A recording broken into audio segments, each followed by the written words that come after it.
इस क्वेश्चन में दिया हुआ है electric field in a region is given by E equal to E naught x by Li. Find the charge contained inside a cubical volume bounded by the surfaces x equal to 0, x equal to a, y equal to 0, y equal to a, z equal to 0 and z equal to a. Take E naught to be 5 into 10 to the power 3 Newton per coulomb, L equal to 2 centimeter and A equal to 1 centimeter. तो यहाँ पे सबसे पहले हम coordinate system बना लेते हैं. x हो गया, y और ये z कोऑर्डिनेट एक्सिस. तो यहाँ पे जो सरफेसेस दिए हुए हैं x इक्वल टू 0, तो बेसिकली x इक्वल टू 0 ये y z प्लेन हो जाएगा, y एक्सिस और z एक्सिस के along y z plane. x equal to a यहाँ पे मान लेते हैं ये x इक्वल टू a है, तो इसके थ्रू एक प्लेन हो जाएगा. तो इस तरह से हम देखेंगे कि ये जो 6 प्लेन्स दिए हुए हैं बेसिकली ये इस तरह से एक क्यूबिकल, एक क्यूब बन जाएगा इस तरह से with contained by these 4 surfaces. तो ये क्यूब बन जाएगा. तो इसमें 6 फेसेस हैं जो कि रिप्रेजेंट करते हैं x equal to 0, x equal to a, इस तरह से y equal to 0, y equal to a और z equal to 0, z equal to a. अब इसमें जो इलेक्ट्रिक फील्ड दिया हुआ है E equal to E naught x divided by L i cap, मतलब ये x डायरेक्शन में इलेक्ट्रिक फील्ड दिया हुआ है. तो हमें पता है कि जो फाई होता है, phi is basically E dot a area. तो अगर E और A दोनों पैरेलल हैं तो कॉस थीटा 0 हो जाए, अगर परपेंडिकुलर हैं ये दोनों तो डॉट प्रोडक्ट इनका 0 हो जाएगा. तो अगर हम टॉप वाला सरफेस की बात करें, यहाँ पे ये टॉप वाला जो सरफेस है, ये इसका जो एरिया वेक्टर होगा ये पॉइंटिंग टुवर्ड्स जेड एक्सिस हो जाएगा ऊपर के डायरेक्शन में, और आई वेक्टर मतलब जो ई वेक्टर है वो आई के डायरेक्शन में, तो दोनों परपेंडिकुलर हो जाएगा. ये एरिया वेक्टर इधर हो गया और आई वेक्टर ई वेक्टर इधर हो गया, तो दोनों का डॉट प्रोडक्ट 0 हो जाएगा. सेम इस वाले फ्रंट वाले फेस के केस में हो जाएगा, वो सेम चीज़ बॉटम वाले सरफेस के केस में, और सेम चीज़ जो है कि वो बैक साइड वाला सरफेस जो है ये वाला, उसके चलते भी 0 हो जाएगा फ्लक्स. और लेफ़्ट वाला साइड जो है ये लेफ़्ट वाला फेस, इसके लिए x इक्वल टू 0 यहाँ पे अगर पुट करेंगे x इक्वल टू 0 तो इलेक्ट्रिक फील्ड 0 हो जाएगा ये YZ प्लेन में, इस लेफ़्ट वाले सरफेस में E इक्वल टू 0 हो जाएगा. तो इन ये जो 5 सरफेसेस अभी हम लोगों ने डिस्कस किए उस पर फ्लक्स 0 हो जाएगा.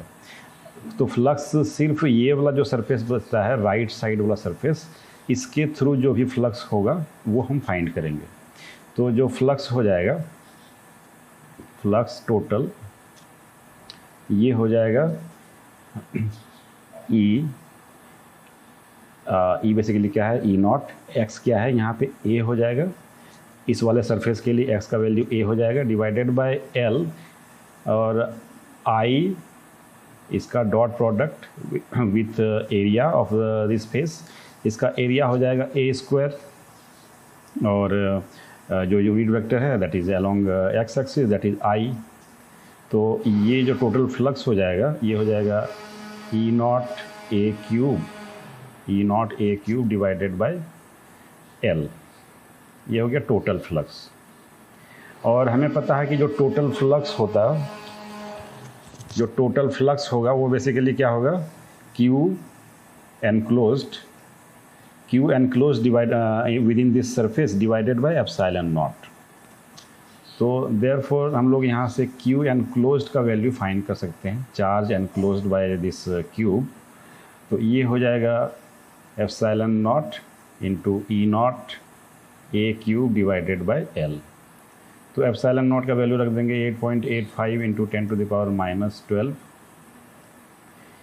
E नॉट का वैल्यू हमें दिया हुआ है 5 into 10 to the power 3, 5 into 10 to the power 3 newton per coulomb, और A का वैल्यू दिया हुआ है 1 सेंटीमीटर, तो ये हो जाएगा 0.01 क्यूब डिवाइडेड बाय L मतलब 0.02.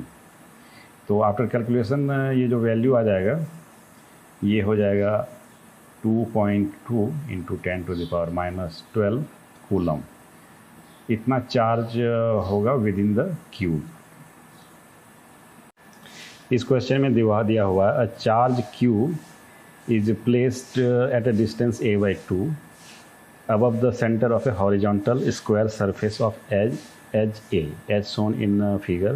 Find the flux of electric field through the square surface. Flux निकालना है इसके थ्रू। चार्ज यहाँ पे a/2 डिस्टेंस पे इसके परपेंडिकुलर रखा हुआ है, इसके परपेंडिकुलर a/2 डिस्टेंस पे रखा हुआ है। तो हम क्या करते हैं कि यहाँ पे एक क्यूब बना देते हैं, एक क्यूब बना देते हैं इस तरह से।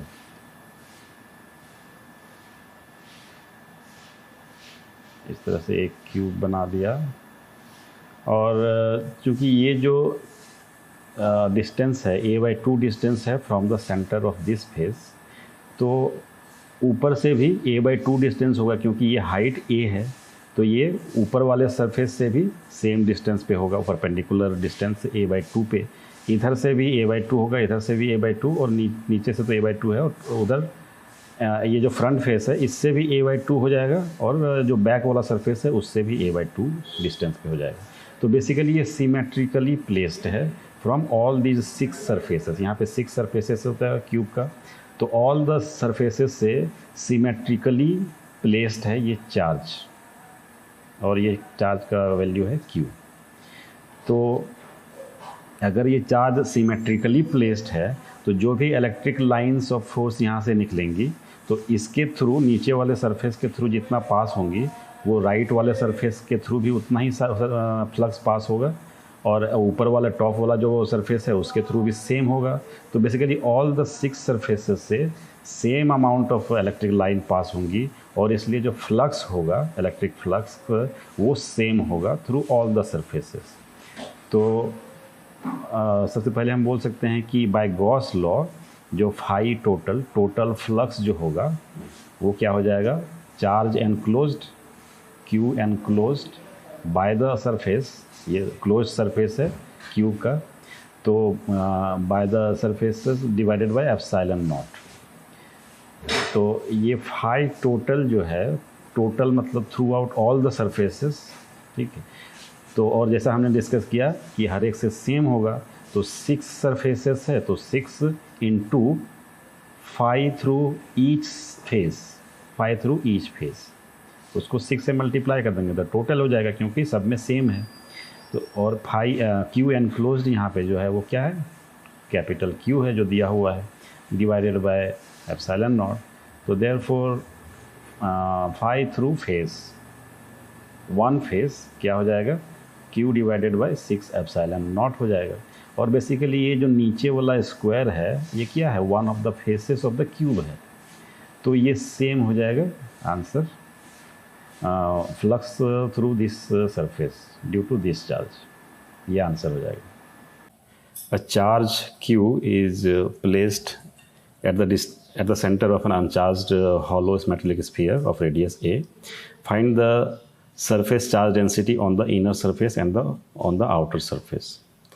तो हमें एक मेटेलिक स्फीयर दिया हुआ है जो कि हॉलो है, और इसका रेडियस A है, और इसके सेंटर पे एक चार्ज Q रखा हुआ है।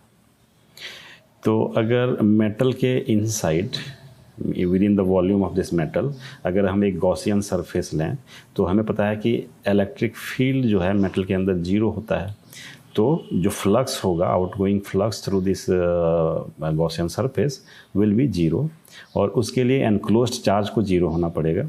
सो बेसिकली उस लॉजिक से क्या होगा, यहाँ पे -Q इनर सरफेस पे इंड्यूस हो जाएगा। जो इनर सरफेस है मेटेलिक स्फीयर का, उसके इनर सरफेस पे -Q चार्ज इंड्यूस हो जाएगा, और चूँकि ये न्यूट्रल था तो ये जो चार्ज -Q इंड्यूस हुआ है उसके लिए यहाँ पे एक +Q चार्ज इंड्यूस हो जाएगा आउटर सरफेस पे। तो इनर सरफेस पे -Q और आउटर सरफेस पे Q। तो हमें डेंसिटी निकालना है ऑफ चार्ज, तो चार्ज डेंसिटी यहाँ पे इस इनसाइड द इनर सरफेस जो हो गया, इसका इनर सरफेस पे सिग्मा I ये हो जाएगा total charge, that is q, divided by area, that surface area, that is 4 pi a square. और जो आउटर सरफेस है, ये आउटर सरफेस यहाँ पे सिग्मा आउट अगर लिखेंगे हम लोग sigma o, that will be q, यहाँ पे सॉरी यहाँ पे माइनस क्यू था, तो minus q divide by 4 pi a square, और यहाँ पे प्लस क्यू है, that is 4 pi a square. तो ये हो गया charge densities inside the surface and on the outer surface. और ये पार्ट ए था. पार्ट बी में हमें दिया गया है कि if a charge q is put on the sphere, what would be the surface charge densities in the on the inner and the outer surfaces. तो यहाँ पे फिर से ये मेटेलिक स्फीयर है, हॉलो मेटेलिक स्फीयर, और रेडियस a, इसके centre पे q चार्ज रखा हुआ है, जिसके चलते हम जानते हैं कि यहाँ पे माइनस q चार्ज इंड्यूस होगा, और एक्सटर्नल सरफेस पे q चार्ज इंड्यूस होगा, और जो भी चार्ज हमने ऐड किया है वो भी एक्सटर्नल सरफेस पे ही होगा, क्योंकि इनसाइड नहीं जा सकता. इनसाइड में तो माइनस क्यू ही चार्ज होगा, इससे ज़्यादा या इससे कम नहीं हो सकता, क्योंकि यहाँ पे with in the volume of the metal हमें इलेक्ट्रिक फील्ड जीरो करना है. तो एनक्लोज चार्ज यहाँ पे जीरो होने के लिए यहाँ पे माइनस क्यू ही होगा. जो भी चार्ज हम ऐड करेंगे वो आउटर सरफेस पे ही रिसाइड कर सकता है.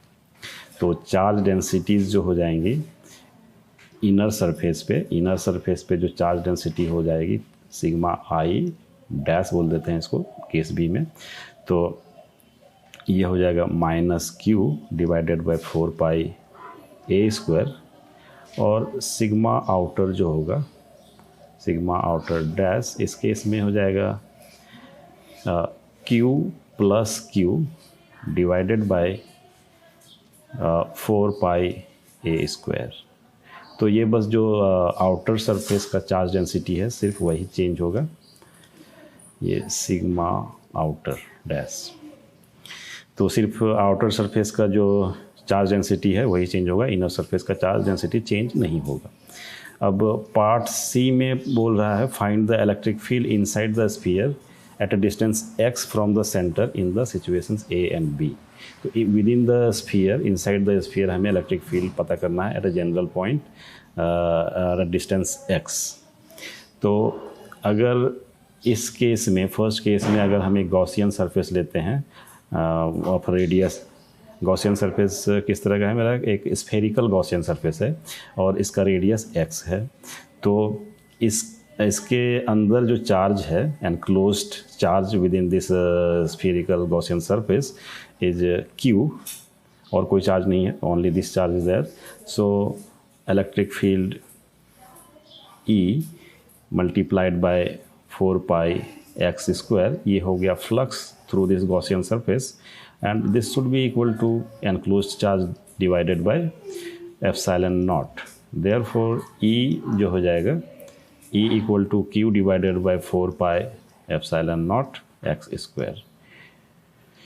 ये हो जाएगा electric field in case A. और दूसरे केस में अगर हम लोग इसको E डैश बोलेंगे इलेक्ट्रिक फील्ड को, और Gaussian surface, same Gaussian surface लेंगे हम लोग, एक्स रेडियस का स्फेरिकल गॉसियन सरफेस, तो इसका एरिया हो जाएगा 4 pi x square, and that should be equal to enclosed charge divided by epsilon naught. और फिर से हम देखते हैं कि E डैश का वैल्यू सेम आ जाएगा, Q divided by 4 pi epsilon naught x square.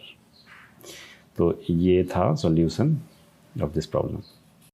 इस क्वेश्चन में दिया है long cylindrical volume contains a uniformly distributed charge of density rho, find the electric field at a point P inside the cylindrical volume at a distance x from its axis.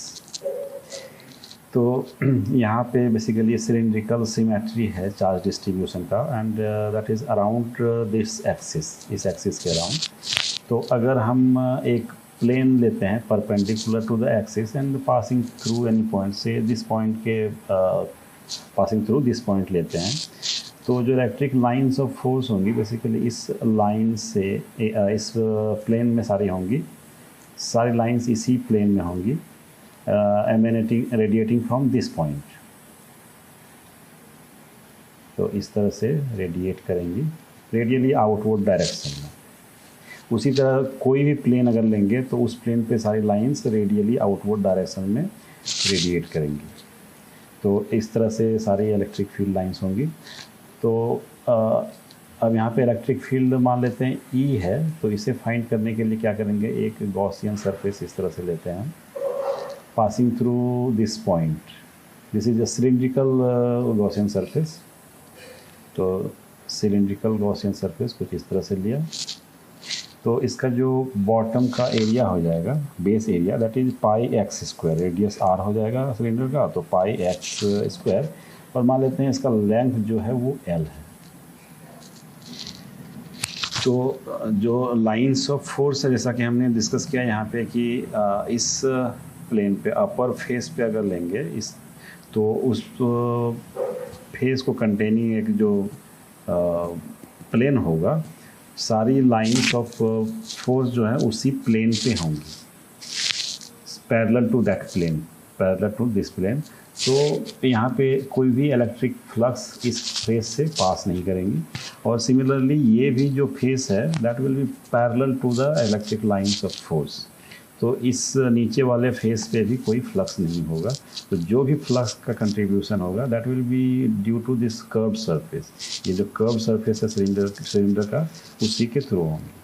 और due to symmetry, जैसा हमने discuss किया कि ये lines इस तरह से इमेनेट करेंगी, रेडिएट करेंगी, considering this point as a centre.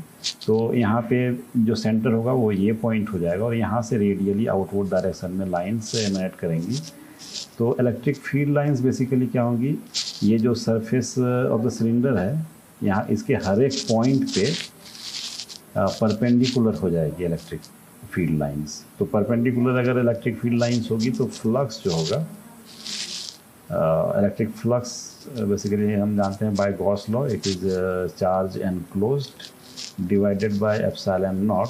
तो यहाँ पे जैसा हमने डिस्कस किया कि electric field lines are perpendicular हर एक पॉइंट पे, तो इलेक्ट्रिक फील्ड फ्लक्स कैलकुलेट करना इजी हो जाएगा। And that will be E into surface area, curved surface area of the cylinder, और वो हो जाएगा 2 pi x, that is the perimeter of this circle, multiplied by length of the cylinder, so l। और Q enclosed जो हो जाएगा that is volume of this Gaussian surface multiplied by the charge density. तो volume हो जाएगा pi x square, that is base area pi x square multiplied by l, ये volume हो गया, मल्टीप्लाइड बाय रो, ये चार्ज एनक्लोज हो गया, divided by epsilon naught. तो यहाँ पे pi x l cancel out हो जाएगा, and therefore we can write E equal to rho x divided by 2 epsilon naught. तो ये वैल्यू हो जाएगा इलेक्ट्रिक फील्ड का at any point of this curved Gaussian surface. और P भी उसी गॉसियन सरफेस पे है, पॉइंट P। तो जो इलेक्ट्रिक फील्ड होगा P पे वो हो जाएगा रो एक्स बाय 2 एप्सिलॉन नॉट। इस क्वेश्चन में दिया है non conducting sheet of large surface area and thickness D contains uniform charge distribution of density rho. Find the electric field. Electric field find करना है at a point P inside the plate at a distance x from the central plane. X distance पे central plane से draw a qualitative graph of E against x for 0 to D. X equal to 0 to D. तो हमें दिया हुआ है एक non conducting sheet है, मान लेते हैं ये नॉन कंडक्टिंग शीट है, इसका जो थिकनेस है दैट इज़ D, यहाँ से यहाँ तक D है। और ये मान लेते हैं मेरा सेंट्रल प्लेन है, तो सेंट्रल प्लेन से x डिस्टेंस पे एक पॉइंट P है, और इस पॉइंट पे इलेक्ट्रिक फील्ड का वैल्यू हमें पता करना है। तो हम यहाँ पे एक गॉसियन सरफेस ले लेंगे इस तरह से, पासिंग थ्रू पॉइंट P।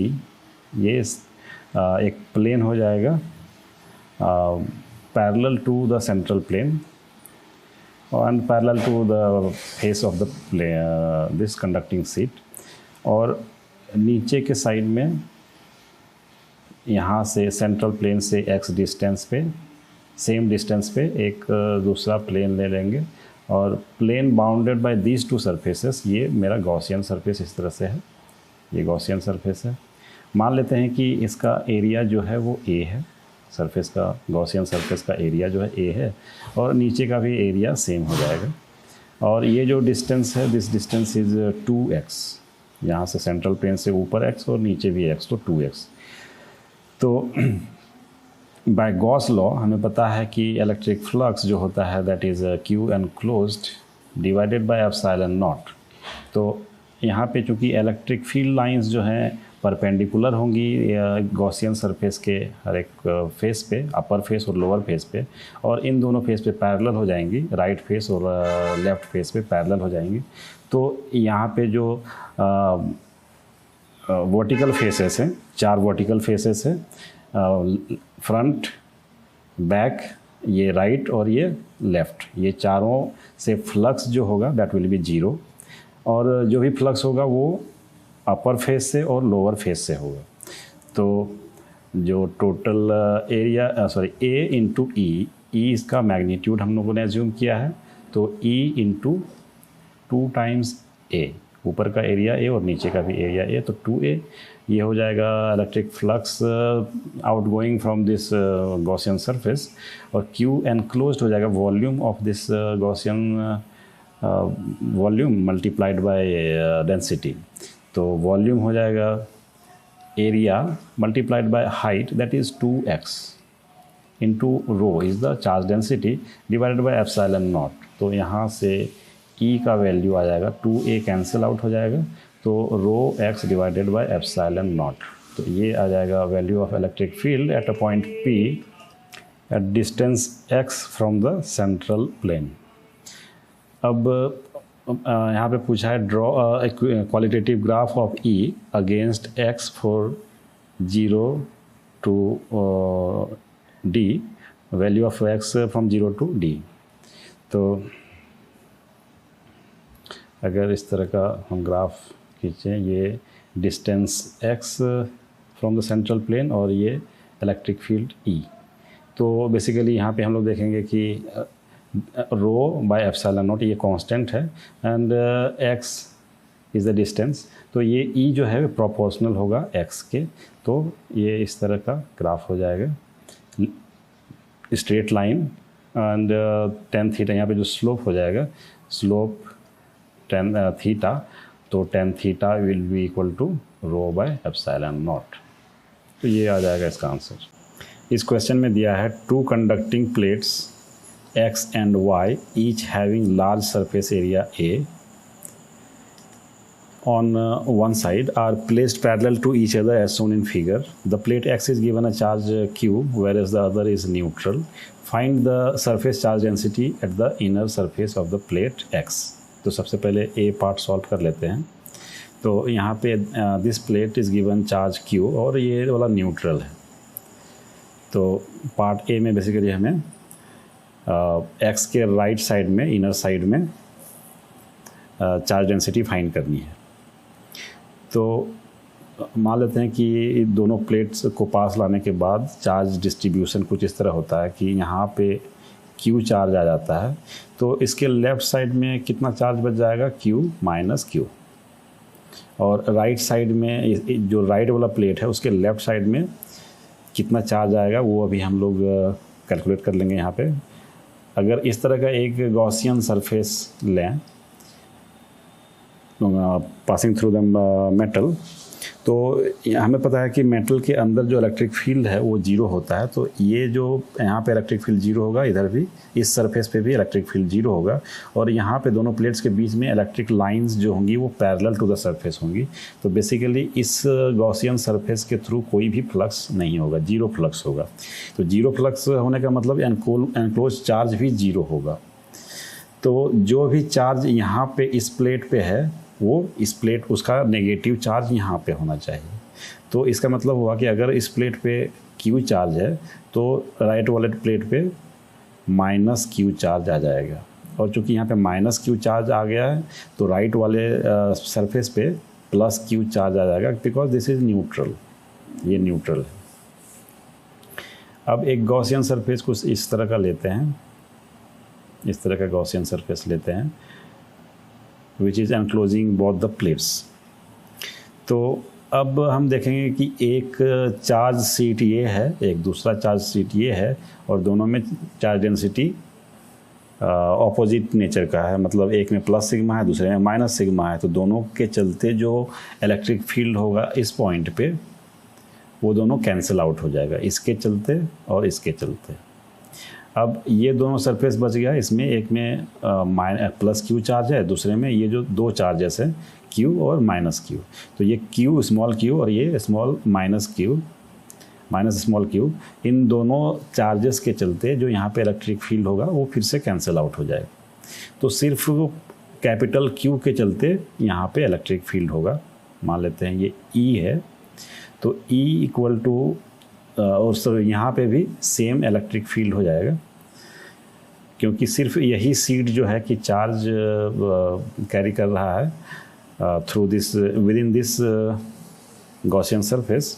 तो यहाँ पे भी same amount of electric field हो जाएगा, और ये दोनों इलेक्ट्रिक फील्ड जो है इसका वैल्यू हो जाएगा Q divided by area, that is sigma sorry the surface charge density of this plate divided by 2 epsilon naught. ये हो जाएगा इलेक्ट्रिक फील्ड का वैल्यू, ये किसी भी पॉइंट पे। अब एक और गॉसियन सरफेस लेते हैं, कुछ इस तरह का एक और गॉसियन सरफेस लेते हैं। तो यहाँ पे हमें पता है कि इलेक्ट्रिक फील्ड जो है वो E है, जिसका value Q by A divide by 2 epsilon not है। अब ये जो पोर्शन है, ये वाला लेफ्ट वाला सरफेस, ये विद इन द मेटल है, तो यहाँ पे इलेक्ट्रिक फील्ड 0 होगा, और इन दोनों सरफेसेस पे, ऊपर वाला और नीचे वाला पे parallel electric lines of force हैं, तो ये भी फ्लक्स 0 हो जाएगा। सिर्फ इस फेस पर इलेक्ट्रिक फ्लक्स होगा, and that will B area into E, और चार्ज एनक्लोज्ड सिर्फ इस पे डिपेंड कर रहा है। तो यहाँ पे जो इलेक्ट्रिक फील्ड होगा बेसिकली वो हो जाएगा Q divided by area, that is charge density on this plate, divided by epsilon not, क्योंकि सिर्फ एक ही सरफेस पे, राइट सरफेस पे फ्लक्स है, लेफ्ट साइड पे 0 है। यहाँ पे दोनों साइड में फ्लक्स था हाफ हाफ, तो दोनों के लिए E ये हो जाएगा, और यहाँ से हम देखते हैं कि A बाय एप्सिलॉन नॉट, ये दोनों कैंसिल आउट हो जाएगा। तो यहाँ से हम लिख सकते हैं कि इन दोनों को इक्वेट करके हम लिख सकते हैं कि Q is equal to capital Q divided by Q। तो चार्ज डिस्ट्रीब्यूशन ये हमारा निकल जाएगा यहाँ पे कि किस तरह से चार्जेस आएंगे। तो चार्ज को डिस्ट्रीब्यूट कर देते हैं अकॉर्डिंग टू दिस वैल्यू। तो ये लेफ़्ट प्लेट, ये राइट प्लेट, तो यहाँ पे Q माइनस Q बाई 2, तो ये Q बाई 2 आ जाएगा, और यहाँ पे Q बाई 2, और यहाँ पे माइनस Q बाई 2, और यहाँ पे प्लस Q बाई 2। इस तरह से चार्ज डिस्ट्रीब्यूशन हो गया। तो अब यहाँ पे जो इलेक्ट्रिक फील्ड होगा, sorry this is the charge distribution, और हमें यहाँ पे पार्ट ए में क्या फाइंड करना है, sigma on this plate. Part A में बेसिकली यहाँ पे सिग्मा फाइंड करना है। Sigma is equal to Q by 2 divided by A। ये Q बाई 2A आ गया चार्ज डेंसिटी। ये पार्ट ए का बेसिकली आंसर है। अब पार्ट बी में क्या पूछ रहा है, the electric field at a point to the left of the plates. Left of the plates या राइट ऑफ द प्लेट्स दोनों सेम होगा। बेसिकली वो क्या हो जाएगा, Q by 2A epsilon naught. तो यहाँ पे हम लोग डायरेक्टली वैल्यू लिख सकते हैं। बी आंसर बी के लिए इलेक्ट्रिक फील्ड जो होगा वो हो जाएगा Q divided by 2A epsilon naught. Part C में पूछ रहा है, पार्ट सी में the electric field at the point between the plates. Between the plates find करना है, और पार्ट डी में electric field at a point to the right of the plates. तो राइट ऑफ द प्लेस और left of the plate दोनों same हो जाएगा। तो बेसिकली यहाँ पे ये डी का भी आंसर यही हो जाएगा, डी का आंसर हो जाएगा A equal to q divided by 2a epsilon naught, दोनों का वैल्यू सेम हो जाएगा। और इन बिटवीन द प्लेट्स, तो यहाँ पे अगर हम गॉसियन सरफेस इस तरह का कंसीडर करें तो इसके चलते यहाँ पे जो इलेक्ट्रिक फील्ड होगा वो सिर्फ इसके चार्ज डेंसिटी पे डिपेंड करेगा। तो सी का जो आंसर हो जाएगा E इक्वल टू यहाँ पे चार्ज डेंसिटी क्या है, Q divided by 2, Q divided by 2 divided by A, Q divided by 2A divided by epsilon naught. तो ये हो जाएगा Q divided by 2A epsilon naught. तो ये हो जाएगा पार्ट सी का आंसर। इस क्वेश्चन में दिया है 3 identical metal plates with large surface areas are kept parallel to each other as shown in figure. The leftmost plate is given a charge Q, the rightmost a charge minus 2Q, and a middle one remains neutral. Find the charge appearing on the outer surface of the rightmost plate.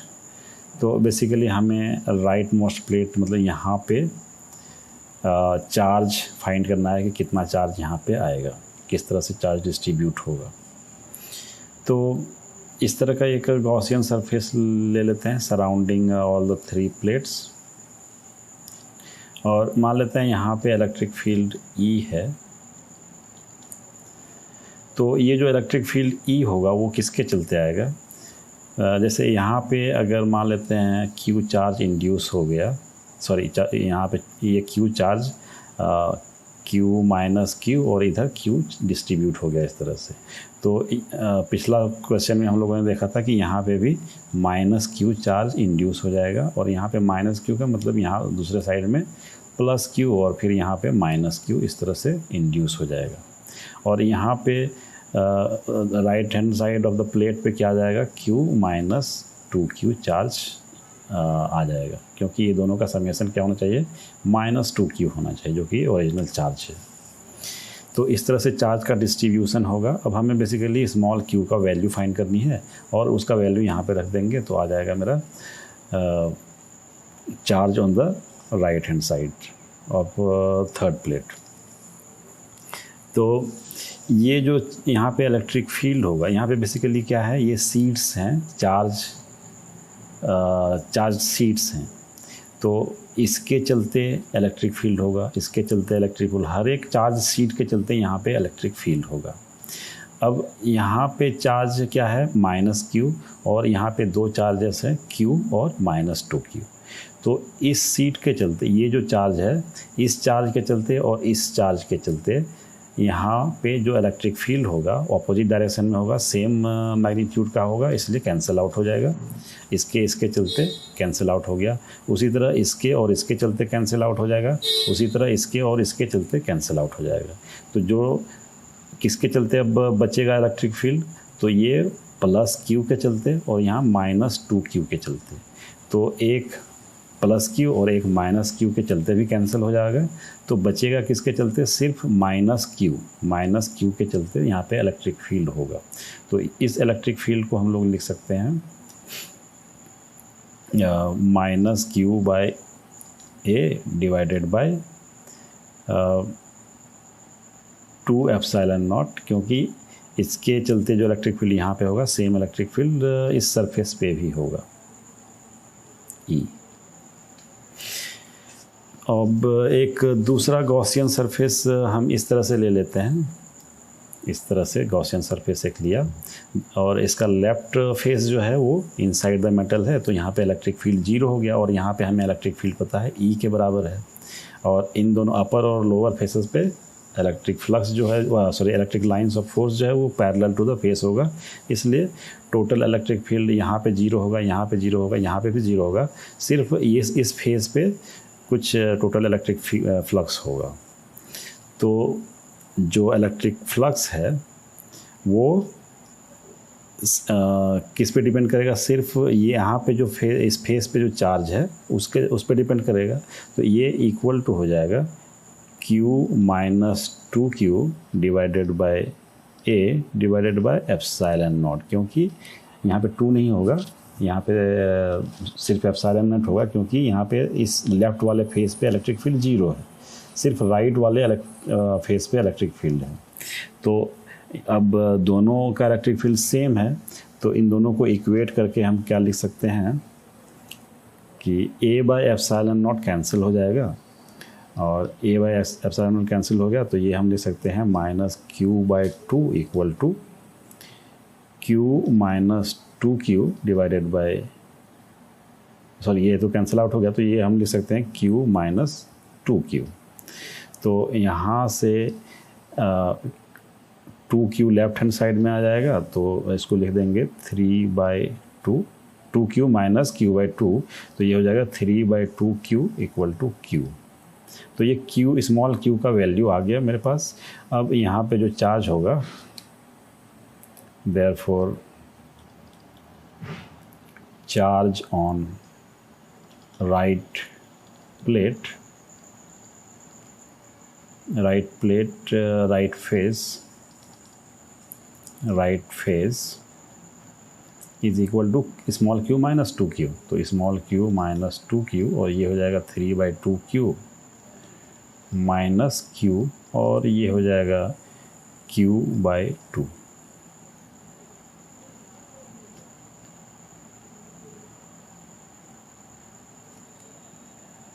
तो sorry यहाँ पे minus 2Q है, तो ये minus Q/2 आ जाएगा, charge on right face of the right plate. That will be the answer of this question.